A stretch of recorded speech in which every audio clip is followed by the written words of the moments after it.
Hello friends, इस नए video में आपका फिर से स्वागत है। तो आज की इस वीडियो में हम लोग बात करने वाले हैं इंडस्ट्रियल इलेक्ट्रॉनिक्स एंड ट्रांसड्यूसर, जो आपका आईईटी सब्जेक्ट है यूपी पॉलिटेक्निक के 4th सेमेस्टर इलेक्ट्रॉनिक्स इंजीनियरिंग का। उसके कुछ इंपॉर्टेंट एमसीक्यू टाइप क्वेश्चंस के बारे में देखेंगे। ठीक है, तो प्लीज़ वीडियो को लास्ट तक देखिएगा, एंड तक देखिएगा, आपको बहुत अच्छे से समझ में आया जाएगा सारा क्वेश्चन। जितने भी क्वेश्चन बताए जाएंगे वो बहुत मोस्ट इंपॉर्टेंट क्वेश्चन बताए जाएंगे। ठीक है ना। तो चलिए शुरू करते हैं और समझते हैं सबसे पहला क्वेश्चन क्या पूछा गया है। तो फर्स्ट क्वेश्चन आपका पूछा गया है, स्ट्रेन गज is an example of which device. कहा गया है कि इनमें से कौन सा डिवाइस है जिसका एग्जाम्पल है स्ट्रेन गज। तो फर्स्ट ऑप्शन आपका दिया गया है ट्रांसड्यूसर, सेकेंड ऑप्शन है आपका वोल्टेज फॉलोअर, थर्ड ऑप्शन है आपका इंटीग्रेटर, फोर्थ ऑप्शन है आपका डिफ्रेंशिएटर। तो यहाँ पे देखेंगे जो आपका ऑप्शन नंबर फर्स्ट है वो आपका बिल्कुल राइट आंसर है, ट्रांसड्यूसर। जो स्ट्रेन गज होता है एक प्रकार का ट्रांसड्यूसर होता है जो एक एनर्जी को दूसरे एनर्जी में कन्वर्ट करता है। ठीक है, कई प्रकार के ट्रांसड्यूसर होते हैं, जैसे आपका input transducer, output transducer, digital transducer, analogue transducer. ठीक है, इस तरह से कई प्रकार के ट्रांसड्यूसर हो सकते हैं। तो कहा गया है, ये जो क्वेश्चन है उसमें पूछा गया है कि इनमें से कौन सा डिवाइस है जिसका एग्जाम्पल है जो स्ट्रेन गज होता है वो किसका एग्जाम्पल है। तो यहाँ पे जो ऑप्शन नंबर फर्स्ट आपका दिया गया है ट्रांसड्यूसर, ये ऑप्शन आपका बिल्कुल सही ऑप्शन है। ठीक है ना। चलिए नेक्स्ट क्वेश्चन की तरफ बढ़ते हैं, अगला क्वेश्चन समझते हैं। नेक्स्ट क्वेश्चन में पूछा गया है an instrumentation system does not include. कहा गया है कि अगर कोई इंस्ट्रूमेंटेशन सिस्टम है उसमें कौन सा इंक्लूड नहीं होता है। ठीक है, कौन सा इंक्लूड नहीं होता है। तो फर्स्ट ऑप्शन आपका दिया गया है ट्रांसड्यूसर, सेकेंड ऑप्शन आपका दिया गया है इंस्ट्रूमेंटेशन एम्पलीफायर, थर्ड ऑप्शन आपका दिया गया है automatic process controller, fourth option आपका टेस्टर। तो यहाँ पे देखेंगे कि जो आपका इंस्ट्रूमेंटेशन एम्पलीफायर होता है उसमें कौन सा, जो इंस्ट्रूमेंटेशन सिस्टम होता है उसमें कौन सा जो इसमें से दिया गया है वो नहीं होता है उसमें। तो आपका टेस्टर ऑप्शन बिल्कुल सही ऑप्शन है। जो आपका इंस्ट्रूमेंटेशन सिस्टम होता है उसमें इंक्लूड नहीं होता है, कौन नहीं होता है, टेस्टर नहीं होता है। बाकी आपका ट्रांसड्यूसर भी इंक्लूड होता है, उसके बाद इंस्ट्रूमेंटेशन एम्पलीफायर भी होता है, उसके बाद ऑटोमेटिक प्रोसेस कंट्रोलर भी होता है। ये तीनों चीज़ें आपके किस में होती हैं, इंस्ट्रूमेंटेशन सिस्टम में होती हैं। बट जो आपका टेस्टर है ये आपका इंस्ट्रूमेंटेशन सिस्टम में नहीं होते हैं। ठीक है, इसलिए ऑप्शन नंबर जो डी है आपका बिल्कुल राइट आंसर है। ठीक है ना। चलिए नेक्स्ट क्वेश्चन की तरफ चलते हैं, अगला क्वेश्चन समझते हैं। अगले क्वेश्चन में क्या पूछा गया इसको हम लोग समझते हैं। नेक्स्ट क्वेश्चन है आपका ट्रांसमिशन लाइन और यूज्ड फॉर। कहा गया है जो ट्रांसमिशन लाइन है यूज किया जाता है किसके लिए। तो फर्स्ट ऑप्शन आपका आउटपुट सिग्नल, सेकेंड ऑप्शन आपका इनपुट सिग्नल, थर्ड ऑप्शन आपका signal transfer, fourth option all of above. तो यहाँ पे देखेंगे कि जो ट्रांसमिशन लाइन होता है उसका यूज हम लोग किस लिए करते हैं, सिग्नल को ट्रांसमिट करने के लिए करते हैं एक जगह से दूसरे जगह के पर। ठीक है, इसलिए जो यहाँ पे ऑप्शन नंबर सी है वो आपका बिल्कुल राइट आंसर हो जाएगा, सिग्नल ट्रांसफ़र। सिग्नल को ट्रांसफ़र करने के लिए एक स्थान से दूसरे स्थान पे हम लोग किसका यूज करते हैं, ट्रांसमिशन लाइन का यूज करते हैं। ठीक है, तो ऑप्शन नंबर यहाँ पे जो सी दिया गया वो आपका बिल्कुल राइट आंसर हो जाएगा। चलिए नेक्स्ट क्वेश्चन की तरफ बढ़ते हैं, अगला क्वेश्चन देखते हैं। अगले क्वेश्चन में क्या पूछा गया इसको हम लोग समझते हैं। The length of the transmission line, और जो ट्रांसमिशन लाइन है उसका लेंथ कितना होता है। तो फर्स्ट ऑप्शन आपका दिया गया है longer than 10 metre, second option है आपका shorter than 10 metre, third option आपका equal to 10 metre, fourth option आपका दिया गया है नन ऑफ मेंशन्ड। तो यहाँ पे देखेंगे जो ट्रांसमिशन लाइन का लेंथ होता है कोई निश्चित नहीं होता है कि कितने मीटर का हो सकता है। ठीक है, वो अपने रिक्वायर के अनुसार से ट्रांसमिशन लाइन होता है। तो यहाँ पे जो ऑप्शन नंबर आपका डी दिया गया आपका बिल्कुल राइट आंसर हो जाएगा। जो ट्रांसमिशन लाइन का लेंथ होता है, ठीक है, वो निर्धारित नहीं होता है, वो अपने अनुसार उसको चेंज किया जाता है। तो यहाँ पे जो ऑप्शन नंबर आपका डी दिया गया नन ऑफ मेंशन्ड, ये ऑप्शन आपका बिल्कुल राइट आंसर हो जाएगा। ठीक है ना। चलिए नेक्स्ट क्वेश्चन की तरफ बढ़ते हैं, अगला क्वेश्चन देखते हैं। अगले क्वेश्चन में क्या पूछा गया इसको हम लोग समझते हैं बहुत अच्छे तरीके से। Why output of transducer is not directly connected to indicator और डिस्प्ले। कहा गया है कि जो आपका ट्रांसड्यूसर का आउटपुट होता है उसको डायरेक्टली हम लोग कनेक्ट नहीं करते हैं इंडिकेटर या फिर डिस्प्ले से, ऐसा क्यों?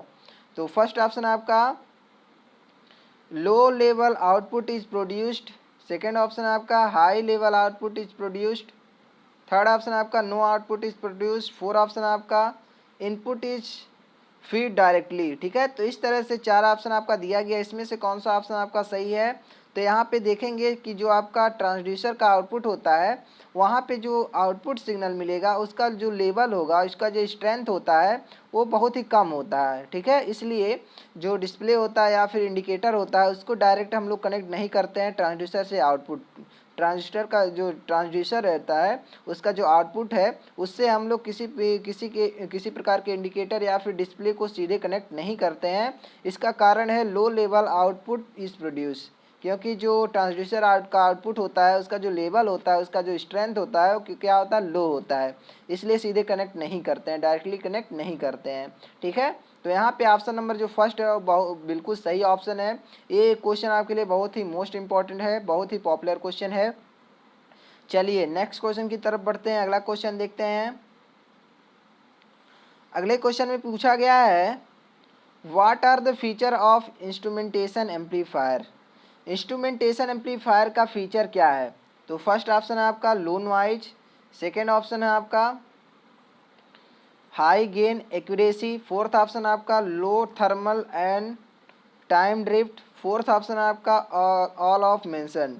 तो यहाँ पे देखेंगे कि जो ऑप्शन नंबर डी है आपका बिल्कुल राइट आंसर हो जाएगा, क्योंकि जो आपका इंस्ट्रूमेंटेशन एम्पलीफायर होता है उसका जो फीचर है वो लो नॉइज भी होता है, हाई गेन एक्यूरेसी भी होता है और लो थर्मल और टाइम ड्रिफ्ट भी होता है। ये सारे चीज़ें आपके क्या हैं? फीचर्स हैं इंस्ट्रूमेंटेशन एम्पलीफायर के। इसलिए यहाँ पे जो ऑप्शन नंबर ऑल दिया गया है, ऑप्शन नंबर डी दिया गया है ऑल ऑफ मेंशन, ये ऑप्शन आपका बिल्कुल राइट आंसर हो जाएगा। ठीक है, ये भी क्वेश्चन बहुत ही पॉपुलर क्वेश्चन है। चलिए नेक्स्ट क्वेश्चन की तरफ बढ़ते हैं, अगला क्वेश्चन देखते हैं। अगले क्वेश्चन में क्या पूछा गया इसको हम लोग समझ लेते हैं। अगला क्वेश्चन पूछा गया है what is the disadvantage of using LH0036 instrumentation ओपैम। ठीक है, जो LH0063 इंस्ट्रूमेंटेशन ओपैम है, ठीक है, उसका डिसएडवांटेज क्या है? तो यहाँ पे फर्स्ट ऑप्शन है आपका एक्सट्रीमली स्टेबल, सेकेंड ऑप्शन आपका रिलेटिवली एक्सपेंसिव, थर्ड ऑप्शन आपका एक्यूरेट, फोर्थ ऑप्शन आपका ऑल ऑफ मेंशन्ड। तो यहाँ पे जो आपका ऑप्शन नंबर आपका दिया गया है, जो आपका ऑप्शन नंबर दिया गया है यहाँ पे जो सेकंड दिया गया आपका बिल्कुल राइट आंसर हो जाएगा, बी ऑप्शन आपका बिल्कुल राइट हो जाएगा, क्योंकि जो आपका LH0036 है, ठीक है, जो आपका LH0036 है इसका जो डिसएडवांटेज है रिलेटिवली एक्सपेंसिव होता है, महंगा होता है। ठीक है, एक्सपेंसिव मतलब क्या होता है? कॉस्टली होता है, महंगा होता है। ठीक है, तो यहाँ पे देखेंगे कि जो ऑप्शन नंबर आपका बी है वो आपका बिल्कुल राइट आंसर है, रिलेटिवली एक्सपेंसिव है। ठीक है, इसका डिसएडवांटेज यही है, तो यहाँ पे ऑप्शन नंबर बी आपका बिल्कुल राइट आंसर हो जाएगा। ठीक है ना, चलिए नेक्स्ट क्वेश्चन की तरफ बढ़ते हैं। अगला जो क्वेश्चन है,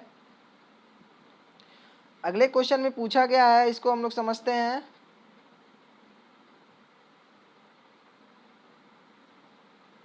What instrument is used to amplify output signal of transducer। कहा गया कि इनमें से कौन सा है इंस्ट्रूमेंट जिसका यूज हम लोग जो ट्रांसड्यूसर का आउटपुट होता है, जो आउटपुट पे सिग्नल मिलता है उसको एम्पलीफाई करने के लिए किया जाता है। तो हमको पता है कि एम्पलीफायर का यूज किया जाता है, लेकिन कोई किस प्रकार के एम्पलीफायर का यूज किया जाता है? तो फर्स्ट ऑप्शन आपका दिया गया है पिकिंग एम्पलीफायर, सेकेंड ऑप्शन आपका इंस्ट्रूमेंटेशन एम्पलीफायर, थर्ड ऑप्शन है आपका डिफरेंशियल एम्पलीफायर, फोर्थ ऑप्शन आपका ब्रिज एम्पलीफायर। तो यहाँ पे बात हो रहा है इंस्ट्रूमेंटेशन सिस्टम का, इसलिए जो ट्रांसड्यूसर का आउटपुट होता है उसको एम्पलीफाई करने के लिए हम लोग किसका यूज़ करते हैं? तो यहाँ पे जो आपका ऑप्शन नंबर बी है वो आपका बिल्कुल राइट आंसर हो जाएगा, इंस्ट्रूमेंटेशन एम्पलीफायर का यूज़ करते हैं। ठीक है, क्योंकि जो आउटपुट होता है ट्रांसड्यूसर का उसका जो स्ट्रेंथ होता है, ठीक है, जो इस ट्रांसड्यूसर का जो आउटपुट पे जो सिग्नल मिलता है उसका जो स्ट्रेंथ होता है, उसका जो लेवल होता है वो बहुत ही लो होता है, लो लेवल का सिग्नल होता है, इसलिए उसको एम्पलीफाई करने की ज़रूरत होती है। एम्पलीफाई करने का मतलब कि उसके स्ट्रेंथ को बढ़ा देना। ठीक है, तो यहाँ पे उसके लिए हम लोग किसका यूज़ करते हैं, इंस्ट्रूमेंटेशन एम्पलीफायर का यूज़ करते हैं, ताकि उसके स्ट्रेंथ को हम लोग बढ़ा सकें इस तरह से, ठीक है ना। तो यहाँ पे जो ऑप्शन नंबर आपका दिया गया है बी, वो आपका बिल्कुल राइट आंसर हो जाएगा। चलिए नेक्स्ट क्वेश्चन की तरफ बढ़ते हैं। अगले क्वेश्चन को हम लोग देखते हैं।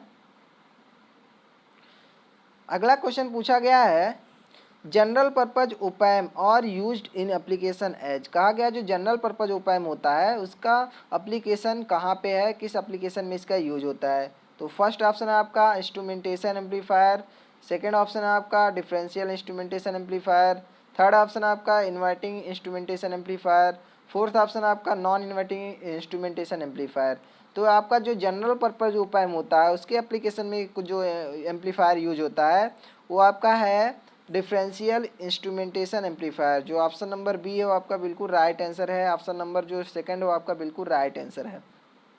जो आपका जनरल पर्पज ओपैम होता है, ऑपरेशनल एम्पलीफायर होता है, उसमें जो एप्लीकेशंस होते हैं, उनके जो एप्लीकेशंस होते हैं उनमें जो यूज़ किया जाता है एम्पलीफायर, वो कौन सा एम्पलीफायर होता है, डिफरेंशियल इंस्ट्रूमेंटेशन एम्पलीफायर ज़्यादातर यूज किया जाता है, ठीक है। इसलिए ऑप्शन नंबर जो बी है वो आपका बिल्कुल राइट आंसर हो जाएगा, ठीक है ना। चलिए नेक्स्ट क्वेश्चन की तरफ बढ़ते हैं। अगला क्वेश्चन देखते हैं। अगले क्वेश्चन में क्या पूछा गया इसको हम लोग समझते हैं। In an instrumentation amplifier using transducer bridge which device measure the change in physical energy. कहा गया है कि अगर हम लोग बात करें एक इंस्ट्रूमेंटेशन एम्पलीफायर का जिसमें यूज हो रहा है ट्रांसड्यूसर ब्रिज, ठीक है, एक ऐसा एम्पलीफायर जिसमें इंस्ट्रूमेंटेशन एम्पलीफायर जिसमें यूज हो रहा है जो ट्रांसड्यूसर ब्रिज है उसका। तो ऐसे डिवाइस में जो मेजर किया जाता है, जो फिजिकल एनर्जी में चेंजेज होते हैं उनमें उनको मेजर करने के लिए किसका यूज करते हैं। तो यहाँ पे देखेंगे फर्स्ट ऑप्शन है आपका रजिस्टिव ट्रांसड्यूसर, सेकेंड ऑप्शन है आपका इंडिकेटिंग मीटर, थर्ड ऑप्शन है आपका कैपेसिटिव ट्रांसड्यूसर, फोर्थ ऑप्शन है आपका इंडक्टर सर्किट। तो यहाँ पे देखेंगे कि जो ऑप्शन नंबर आपका फर्स्ट है आपका बिल्कुल राइट आंसर हो जाएगा, रजिस्टिव ट्रांसड्यूसर। तो अगर हम लोग बात करें एक ट्रांसड्यूसर ब्रिज में जिसमें यूज होगा इंस्ट्रूमेंटेशन एम्पलीफायर, ठीक है, अगर एक कोई इंस्ट्रूमेंटेशन एम्पलीफायर है जिसमें यूज हो रहा है जो ट्रांसड्यूसर ब्रिज है उसका, तो ऐसे डिवाइसेस में फिजिकल एनर्जी को में जो चेंजेज हो रहे हैं उसको मेजर में करने के लिए जो फिजिकल एनर्जी है, ठीक है, जैसे प्रेशर हुआ, फोर्स हुआ, ठीक है, ये सारे आपके फिजिकल एनर्जी हैं। तो फिजिकल एनर्जी में जो चेंजेज हो रहे हैं उसको मेजर करने के लिए हम लोग किसका यूज़ करते हैं, तो रजिस्टिव ट्रांसड्यूसर का यूज़ करते हैं, ठीक है। रजिस्टिव ट्रांसड्यूसर जैसे आपका RTD हो गया, ठीक है, रेजिस्टेंस डिपेंडेंट रजिस्टर, ये भी आपका एक रजिस्टिव ट्रांसड्यूसर होता है, ठीक है। तो यहाँ पे ऑप्शन नंबर जो फर्स्ट हो आपका बिल्कुल राइट आंसर हो जाएगा, रजिस्टिव ट्रांसड्यूसर, ठीक है। तो इस प्रकार से कुछ मोस्ट इंपॉर्टेंट क्वेश्चन थे जो कि आपके IIT के सब्जेक्ट से थे, ठीक है। तो इसी तरह का वीडियो लेक्चर आगे भी आता रहेगा जब तक आपका एग्जाम नहीं हो जाता है। तो प्लीज़ इस वीडियो को अपने दोस्तों के पास शेयर कर दीजिएगा ताकि उनका भी हेल्प हो सके। वीडियो बनाने का सिर्फ एक ही मकसद है, आप लोगों की मदद करना, एक दूसरे की हेल्प करना, ठीक है ना। तो चलिए मिलते हैं नेक्स्ट वीडियो में, तब तक अपना ख्याल रखिए, अपनों का ख्याल रखिए, खुश रहिए, मस्त रहिए और साथ साथ एग्जाम की भी प्रिपरेशन करते रहिए। जय हिंद।